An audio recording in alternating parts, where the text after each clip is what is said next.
All right, we're at here at the Focus Podcast, and we're here with Garcia, and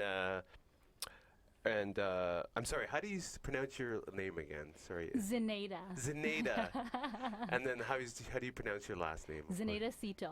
Zenaida Sze-To. Yep, Yes. it's a different kind of name. And these are the two founders of the Movie Expo, of course, and they're here at our podcast to discuss the Movie Expo. But first, I guess I wanted to talk about who had the idea of this actually running and what happened there. And did you guys actually go to another Movie Expo first and then decide that, hey, maybe we should bring this to Toronto or something like that? You know, really, it's one of the simplest things in a sense of we've gone to multiple events, whether it's an industry event held at a pub or a bar, or if it was a film festival. And, my partner Zin, she's fantastic. She's ran events as well. That's what she does, and she does it really, really great. So, we Canada's home, and Toronto's our home base. And it's one of those things where we came back, being involved in the industry as well. We had a look and we said, okay, you know what? There's a gap. There's a missing link here for the amount of talent that's hungry and ambitious in the city. How can we help? How can we bring relevancy and something that could be used as a platform to bring everybody together? And, we put our heads together, me being currently still involved in the industry in front and behind the scenes. And working with students all the way across the board to, from a $0 budget to a multi-million-dollar budget. And we've seen the struggle, the how can I and where do I start, and the ambition. And now is the greatest time. Everyone's is a content creator with their phones. And with this boom of social media and Instagram and Facebook and YouTube, everyone wants to be an influencer. We're like, this is the perfect timing. So we sat down, we said, you know what, this is not going to be a festival. This is going to be something we're going to create for our city, the people we love. It's open for everybody else. We're not, isolating anyone out of this. Everyone's welcome. But we want to give back to the city and pay it forward to the people that are up and coming, in a sense of, creating these opportunities and chances and shedding a light on the talent the city has, the incentives that comes with the city, whether it's taxes or dollar conversion, the facilities we have. And of course, we wanted to shine a light on all the people behind the scenes, because we tend to, at the end of the movie, you look at the 4 initial credits, the director or the stars. I mean, look at the Avengers. Everyone knows who Iron Man is, Robert Downey Jr. But if you look at the person that created the suit, or makes the suit fly, or you have the repulsor ray, I mean, these people are the true champions as well, working with these artists, making everybody shine. It's all one big piece of the puzzle, right? So this is kind of, the vision that we had, and kind of the motivation for us to kind of say, okay, this is it. This is what the city needs, and let's make this expo a new home for the city. Okay, so let's back up a little bit. Is there something that you yourself in your career that you were actually, a little bit frustrated about, or like, wasn't really too positive about, that you now have put into this expo where, as given an alleviate or given an opportunity to actually do something, you know what I mean? As talent, it's always waiting for the phone. It's always this waiting game. And how do you minimize that time? This was one of the things we said. We wanted to minimize that waiting time. You knew you wanted to do this for the rest of your life. This was, loving what you do and doing what you love. But could you make a living off of it? We know you could, but you got to be somewhere really high in order for that to happen. Otherwise, you had to find a part-time job or something along those lines. And we said, okay, you know what? This is going to be the source of it, from an internal source. And of course, talking with many people in the industry as well, behind and in front of the camera, we said, this is going to be a solution in the works for everybody. And I think actually just jumping here on that, hey, there she is that, being someone coming from a arts background, from Canada in Toronto, and it's one of those things where after you graduated, you kind of sit there in Canada and say, what happens now? What do we do now? And that was when I realized it's almost like we have so much talent, so much in the city, in Canada, but yet the lack of opportunity. Right. And with that window, I said, okay, coming from an events background and Taz coming from an acting background and a directing background, we said, where is that disconnect? A lot of people look at it and say, okay, movies, great, wow, wonderful. How is it made? How is it done? And it's always been a Hollywood thing. It's always been a, it's so far yet, it's so close yet so far. And so when we said, okay, you know what? With the experiences, with the people that we've met through LA, as well as in Hollywood, and then being in the industry and being Canadian ourselves, we said, how can we mesh it together and how can we create it so that it is an opportunity so that's easier for Canadians to make it happen. If you have a script, if you're a wonderful fashion designer, if you are great with prosthetics and makeup, what do you do? How do you get into the industry and become part of that in the movies? And so that's exactly what we wanted to do for this opportunity, is not only, focus on the end product of the whole movie, but the entire process from script to screen. Everybody that plans for it, from all the producers to the directors to the script writers, and how it all works together. Because, everybody knows when it comes to a film, when it comes to a TV series, it is the biggest teamwork that there is. Yeah. And a lot of people have to play their parts, play their roles to make it all happen. Doesn't matter if it's pre-production, post-production. And that's where a lot of it, it began. And we said, okay, let's start, gathering a list. Just take a look at what we have to offer, what we can do, and looking at, the people behind the scenes and a lot of the big things that happen behind it and the planning, and seeing, can we bring this to Canada, and, start to show people the way of getting into the industry, what happens in this, and actually shedding a light on, even that role, a specific role, a difference between a producer or an executive producer or a line producer. What does that mean? And, there is that talent, there's the, the eagerness for it. It's just being able to have the education to say, okay, this is actually something I want to do or be a part of. Wouldn't something like TIFF give you like some sort of cue as to the many amount of people who are involved in the movie industry and the film industry in here in Toronto? Or wouldn't it be the people who are actually making like actual films? So with TIFF, it's a great and wonderful platform where, it's drawn people from all corners of the world. And it's put Toronto on the map. Yeah, it's definitely put Toronto on the map. In the film festival world, right? So with that, it's that, it's so wonderful that they bring in a lot of the stars, a lot of the great talent from everywhere. But I think one of the big things is we wanted to put this right behind TIFF to be able to continue that, to further that as an extension. Meaning, now everybody gets the excitement, gets to see the final product and say, okay, now let's kind of step back a little bit. How did this all happen? How did these special effects happen? How did, everybody look so amazing on screen? The cinematography behind it, the sound behind it. A lot of the times people don't realize and see, what you're actually hearing in a film is not really what's actually happening. It's everything done in post, right? Yeah, absolutely. So it's a lot of really neat stuff and really interesting stuff that, people build careers over this, and they get even Oscar awards for this.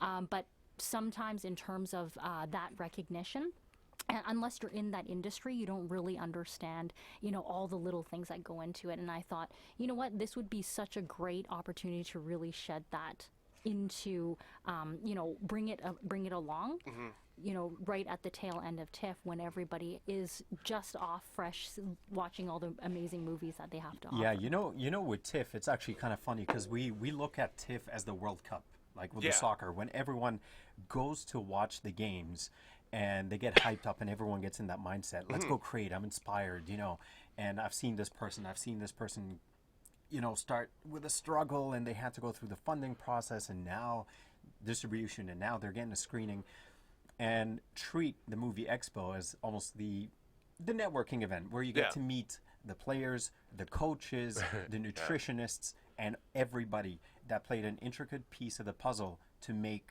what you've seen in the screening. Right. So, and that's why we're not a film festival. We're going to be the networking event. Yes. Right. We're going to be, focusing on the educational aspect, the networking aspect, and the performing platform. Right, and this is why we said, okay, we're not doing any screenings. People are asking us right off the bat, ooh, there's something else besides TIFF?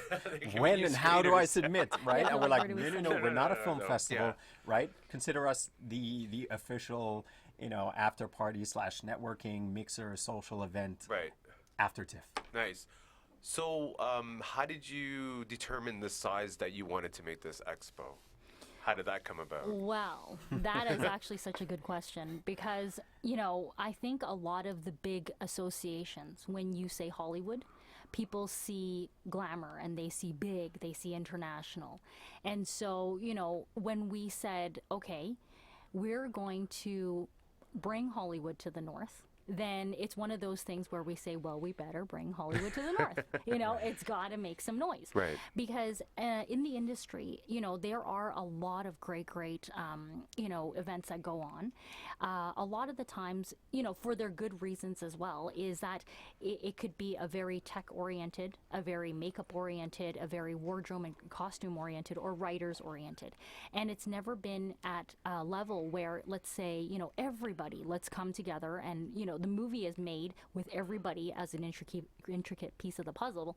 Why not make an event that everybody has there? So in order to kind of encompass all those levels and saying, okay, you need to have enough of the, this category and that category and that category, that's kind of how it all, expanded into this level of saying, okay, with the 200 booths, that's where it stands out because you can't just have, say, okay, one writing entity or one, wardrobe entity. It's got to have, at that level to be able to connect with everybody.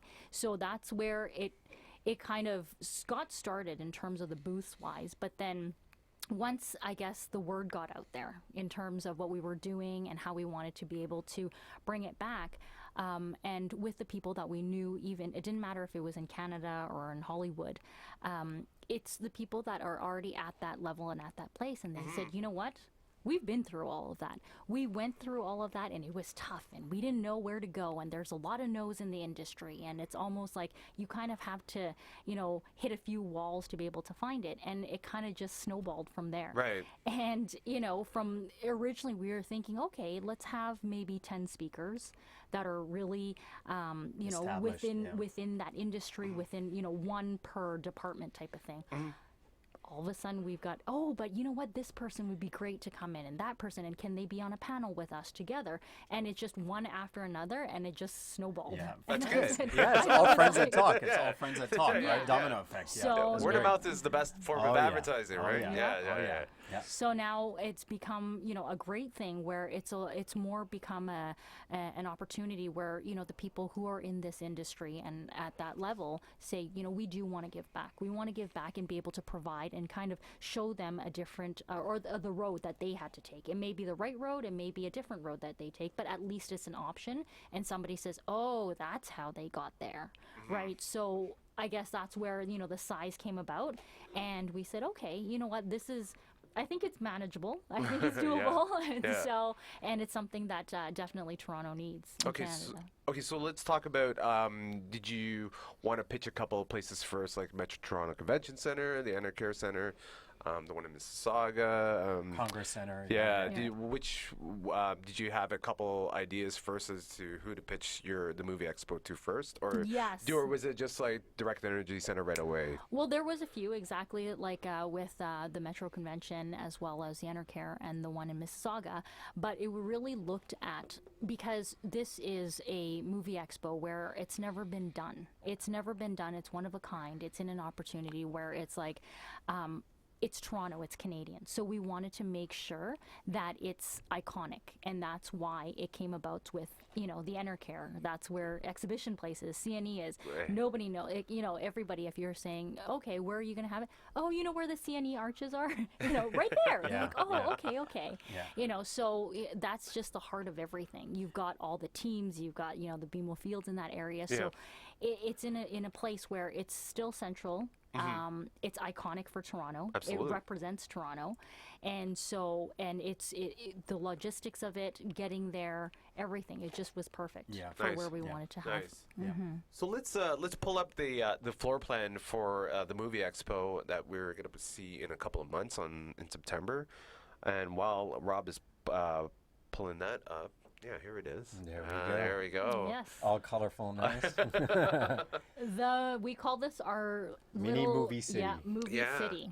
Nice. So we have a lot of the different sections, and what we decided to do was, because there are so many different departments in filmmaking and in television, and so what we decided to do was actually separate them in those specific departments, just so people would be able to associate and talk to each other and network, because it's really tough. It doesn't matter if you're going to an event or if you're exhibiting at that event, to be able to really connect with people, and the person next to you may or may not be in the same field, and so that's what we wanted to do, was be able to put the right, I guess you can say, connections there, so that people, when they sit down and they talk and they say, okay, you know what, within these 3 days they can actually go into this little movie city and have an idea or have a script and pretty much cast for everything and make this movie happen.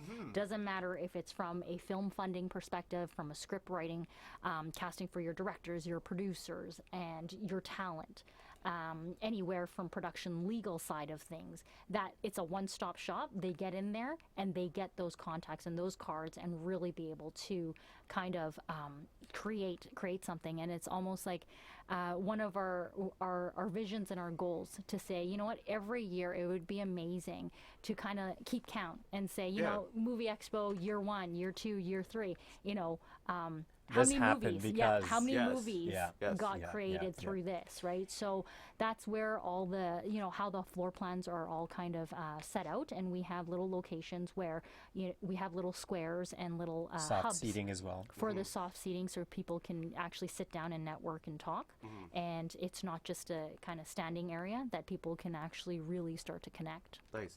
I wanted to discuss the money lane. So a lot of people who get into the film industry or wanting to make a film, they kind of not forget, but that's the one that they like to put under the rug, so to That's speak, right? one of the first things. Yeah. So what's funny? It's not funny, but I'm just saying. That is one of the most important departments of film, and Right. so talk about that. There's a couple of film festivals like Blood in the Snow film festivals, which is a horror film festival. They bring in a couple of people from a couple of companies who talk about the tax rebates and the financing of film. So what would you say what is going to go on here in this department in the expo? So very similar to, I think, some of those film festivals, is we would have speakers come in and speak about the tax incentives as well as the film funding side of things, the different grants that are available within Canada and Toronto. And you qualify for them. Yeah. However, what we would what we would want to also further that is to say, okay, because in Canada there may be a lot of people that are wanting and willing to invest in film and production, but not necessarily know where exactly, how. So it's being able to bring in those interested investors, as well as from the Asian side, the Chinese side, because nowadays, obviously, the box office, the revenue in China is It's huge, a lot, yeah. and they have a huge, interest for the Chinese co-productions.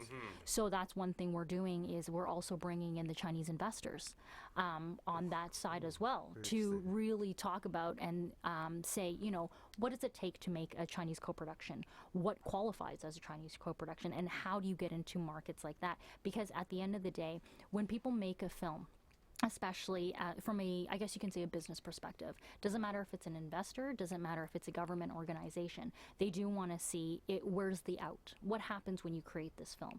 So it comes hand in hand with distribution and acquisition. So this whole money lane is where all that is situated, is a distribution, acquisition, marketing, motion picture marketing, as well as getting those investors. But how do you make it make sense for those investors? Not just somebody that's, oh, I want to make a movie, but really the dollar and the cents behind it, and the budgeting behind it. How do you properly budget for a film? How do you, not blow all the money on one aspect, and so we've got a lot of not just only financial experts that would be in that section speaking, but also from a producer's perspective that would also be looking over a lot of the budgeting. And what we do is we're actually doing other than that money lane, we're doing the one-on-one sessions where after they have the seminar sessions about, it could be certain tax incentives, certain budgeting processes, that they have the opportunity to sit with these producers or funding or interested parties for funding for their one-on-ones and actually pitch to those specific people. Nice. So nice. there's pitching opportunities. Yeah, absolutely. There's actually something I wanted to add to that, and that goes all for the entire movie expo. I know the title of the show or that expo is called Movie Expo, which a lot of people are like, well, I'm into web series or I'm into TV or video on demand. This is movies. It's a similar but different ball game.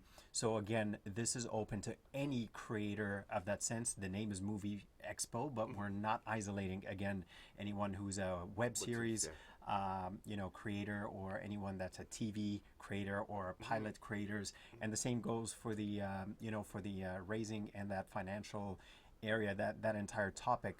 They're going to separate it and have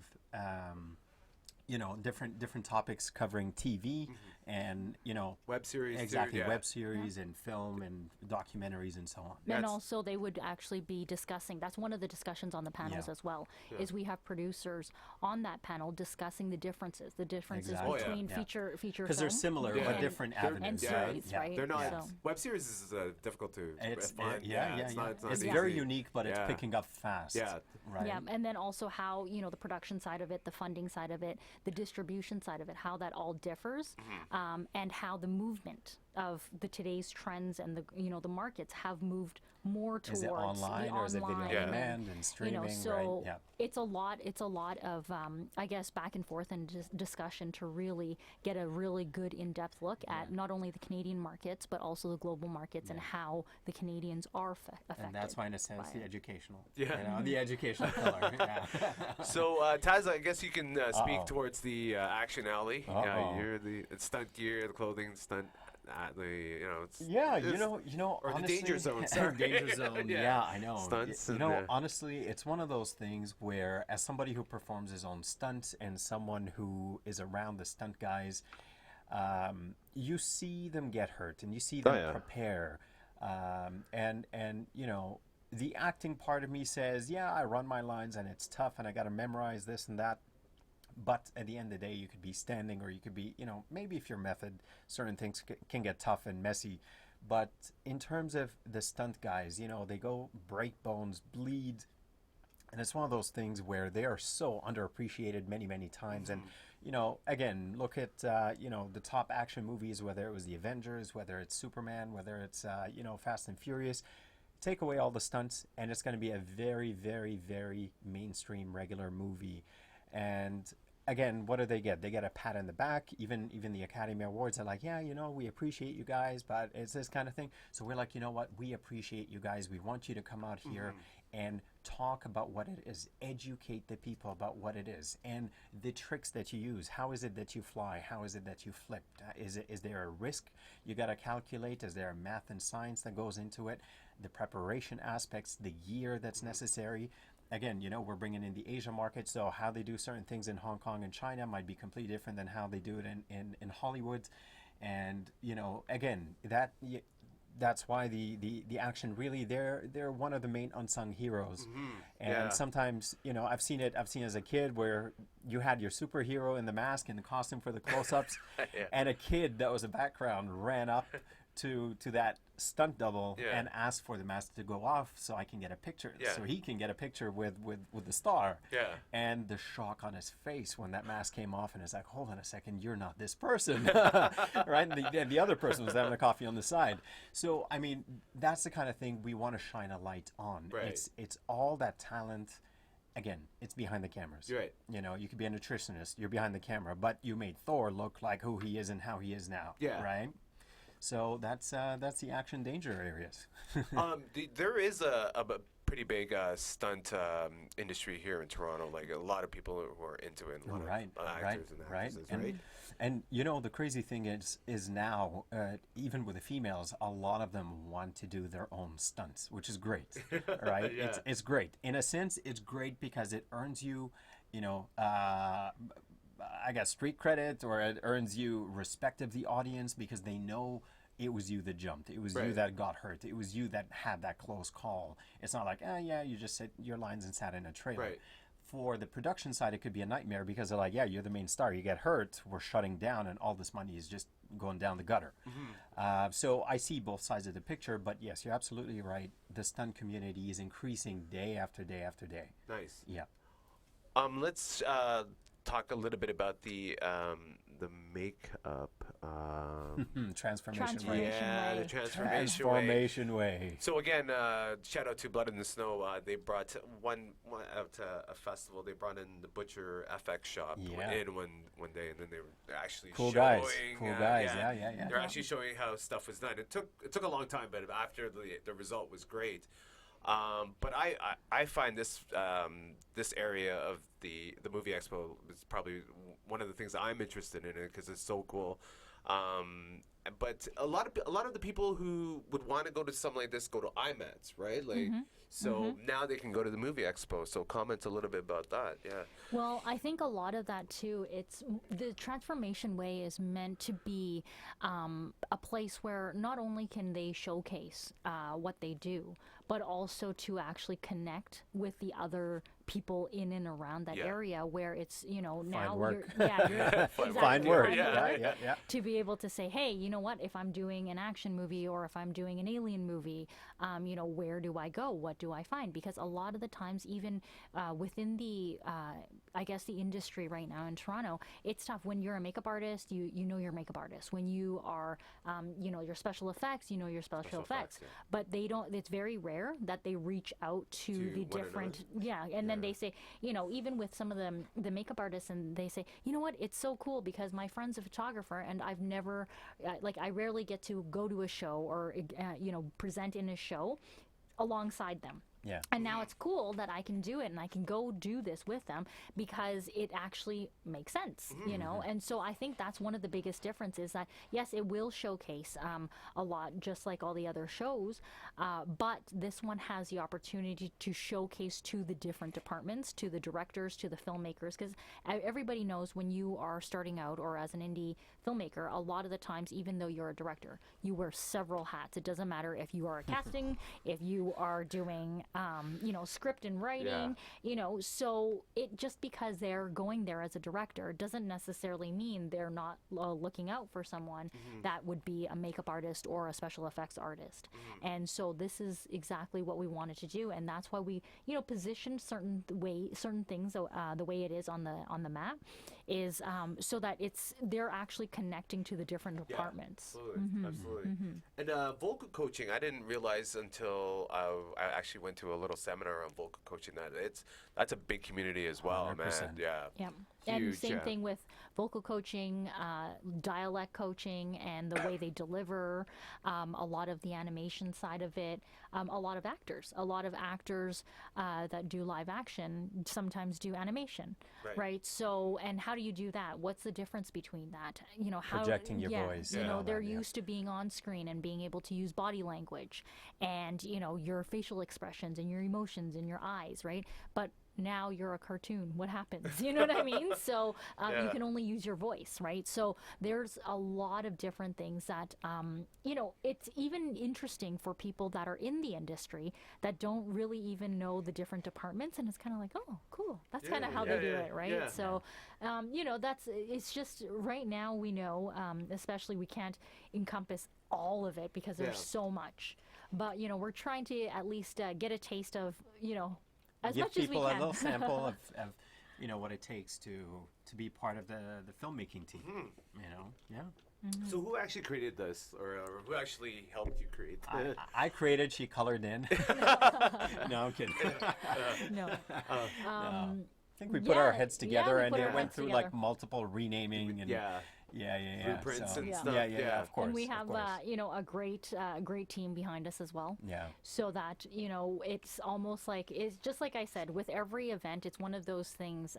This is a production. Yeah, right? you have so Absolutely. many people yeah. It's working positions. together, and and then it's Right. kind of like everybody's got their little input in terms of if you are a filmmaker, in terms of a director or a makeup artist, and they say, hey, but you know what, this is what's important to us. So it's really a lot about listening to everybody on the team and saying, you know what, from their perspective, how did that, what's needed for them? Because at the end of the day, we want to make sure this event is something where anybody, doesn't matter if you're a filmmaker, a film fan, somebody that's already really established, or somebody that's just entering, that when they step in, they come out of it Learning gaining something. something. Learning, yes. Yeah, it Yeah. doesn't matter Okay. if they got a contact, if they learned something, or if they, you know, opened their eyes for a different department.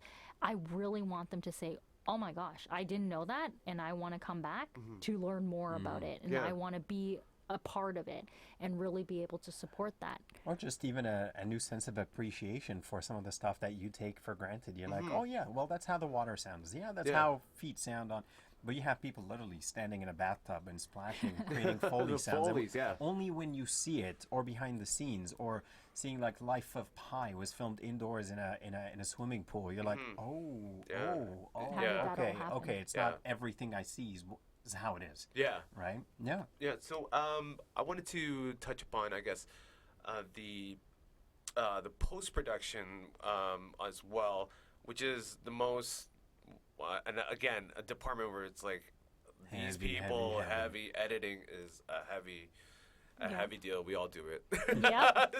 So talk if you could talk a little bit about that, and what are you looking forward to when it comes to Creators Court there? So when it comes to the VFX side of it, just like we know, there is so much from the beginning all the way to the end. Like sometimes when you say, okay, there's a certain creator, that's exactly what we want them to be speaking about, is from the concept design, even from a character or from the landscape of how it started. And when you first get that script from the director and the producer, how does that VFX artist come into play? What does he have to think about? What does he have to notice and start planning for? And especially working with the cinematographer as well, and saying, okay, well, we're going to take this shot.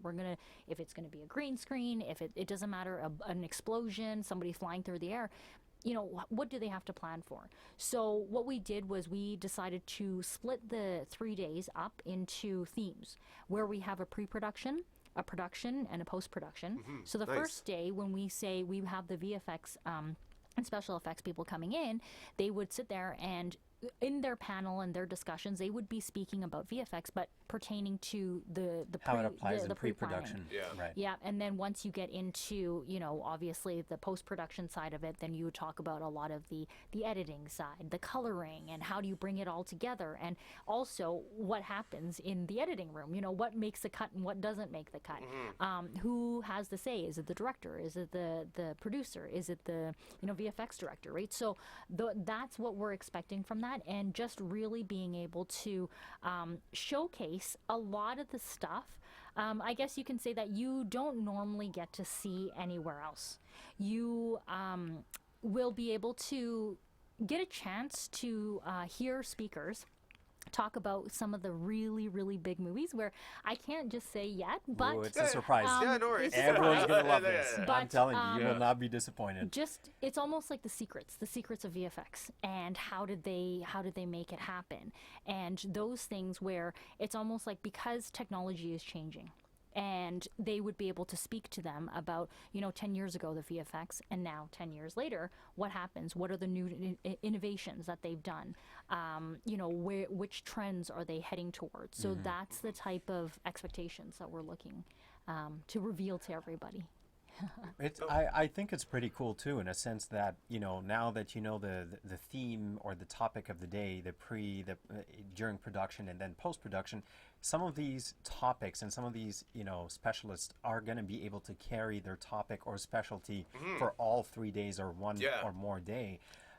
Say we were talking about VFX, for example, they could talk about, reference and markings and everything they need, where they're like, nope, it needs to be shot this way because we're going to have a helicopter coming in from here and an explosion happening the opposite direction. On set, which is the second day, they're going to be like, well, are you shooting in the way? And then the last day, of course, this is when they kind of, create and insert everything on screen and, in their editing sessions. Nice. So talk about the people that are actually going to go to this, and I saw on your website that they can pitch something. Shed some light on in regards to that. So, how we I'm going to be there. Yeah, you looked at me. I'll be there. I think I will. So how we envision both of us might be there.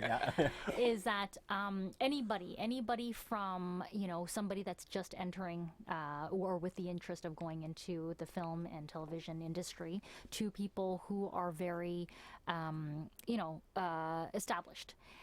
They have the ideas, they have the opportunities, but what happens when they want to present to somebody? Who do they go to? So this is exactly the opportunity for them, is that it doesn't matter if you are someone that's been in the industry for a long time or you are someone that has just started. If you have an idea, it meets those criteria or parameters. Like, say for example, we would have certain production houses and they say, okay, you know what, we're a production house, we're looking for, I don't know, sci-fi, alien type genre movies or action movies, and a budget between a $10 million to a $50 million budget.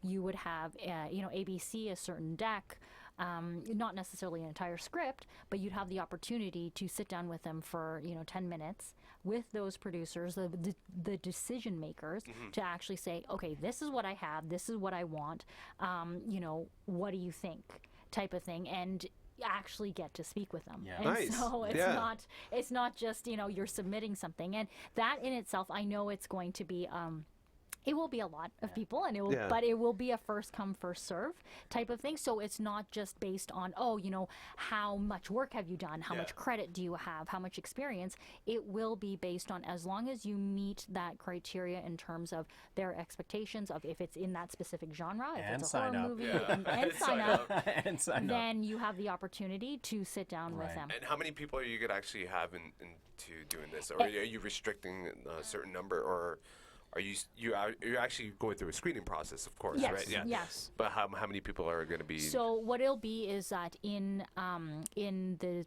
Saturday and the Sunday, so it'll be for the 2 days, we'll have the pitching sessions. It will go on throughout the day, intermittently in 2-hour sessions, and then we would have 6 to 8 individuals that you can be pitching to. So what will happen is that, as stay tuned on our website.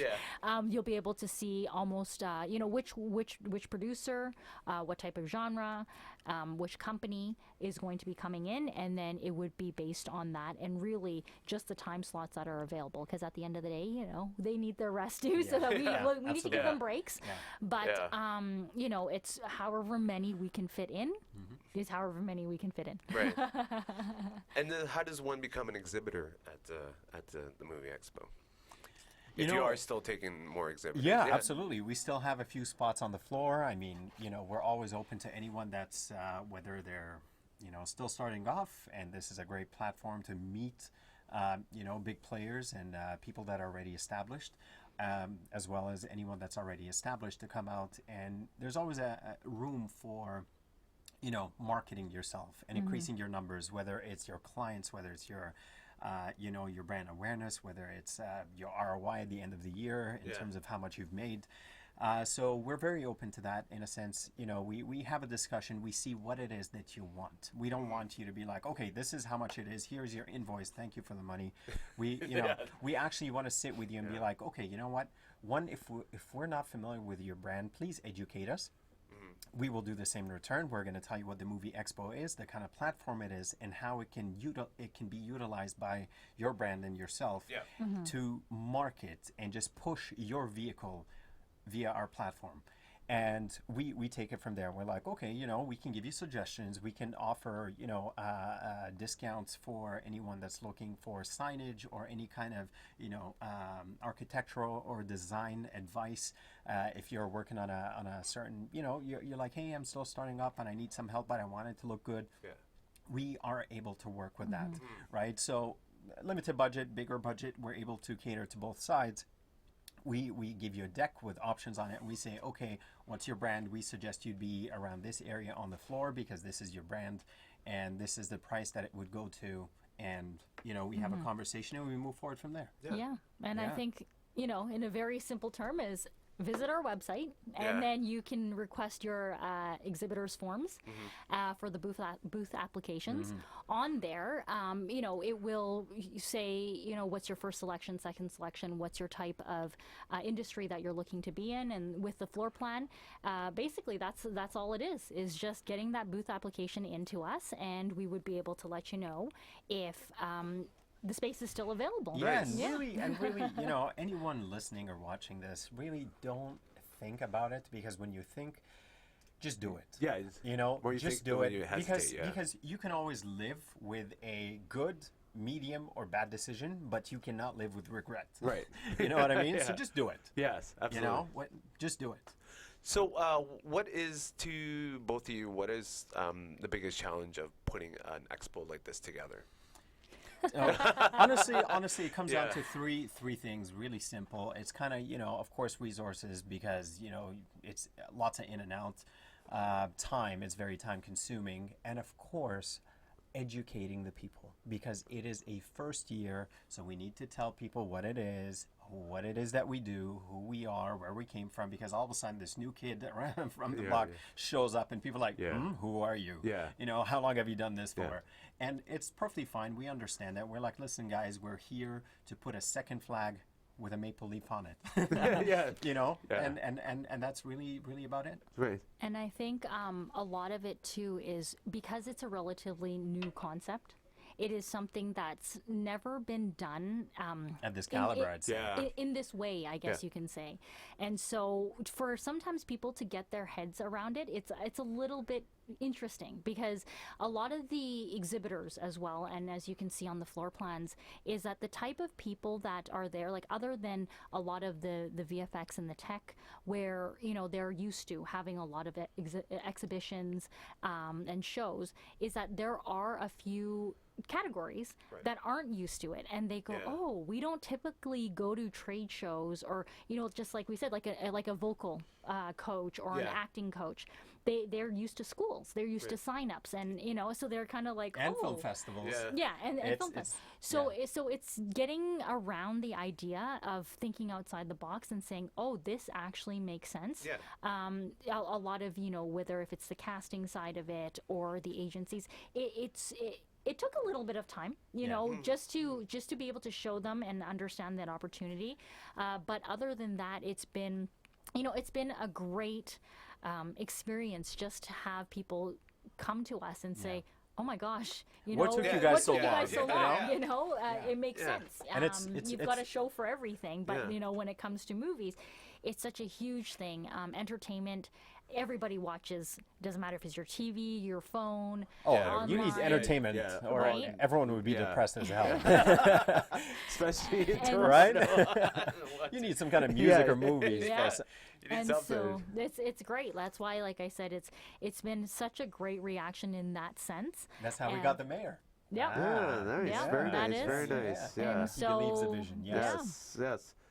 All right. So, pitch to our viewers and tell us exactly when the movie expo is happening, your website, and the hours, of course, and how they can actually get there, of course.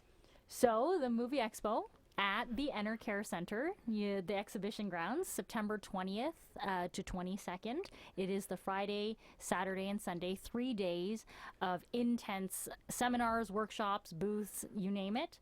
And the website, www.movie-expo.com. And yeah. Canada, you've asked for it. You've asked for more chances. You've asked for more opportunities. And where do I meet these people to make my movies and make my dreams come true? This is it. You don't want to miss out. All right. Thank you so much for coming by, and good luck to you both. Thank you. you. Thanks for Thank having you. us. Thank you.